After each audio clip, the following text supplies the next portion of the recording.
Lord. ఆశీర్వాదానికి వారసులం కావాలంటే మనం ఏం చేయాలి?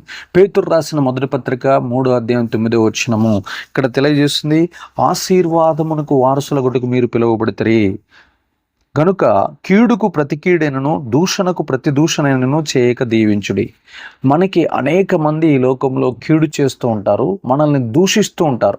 కీడుకు ప్రతి కీడు చేయక, దూషణకు ప్రతి దూషణ చేయక, మనం ఇతరులను దీవించుకుంటూ, ఇతరులను గౌరవించుకుంటూ, ఇతరులను వారి కోసం మనం ప్రార్థన చేసుకుంటూ మనం ముందుకు వెళ్ళిన ఎడల మనము దేవుని చేత ఆశీర్వదించబడటానికి పిలువబడ్డాం. కాబట్టి ఖచ్చితంగా దేవుడు మనల్ని ఆశీర్వదిస్తాడు. మన నోటి నుండి మనల్ని విమర్శించేటటువంటి విమర్శకులకు దూషణ చేయకుండా, ప్రతి కీడు చేయకుండా, మనం దేవుని దృష్టిలో నిర్దోషులుగా మనం ఎప్పుడైతే కనబడతామో దేవుడు మనల్ని అత్యధికంగా ఆశీర్వదిస్తాడు, బహుగా ఫలింపచేస్తాడు.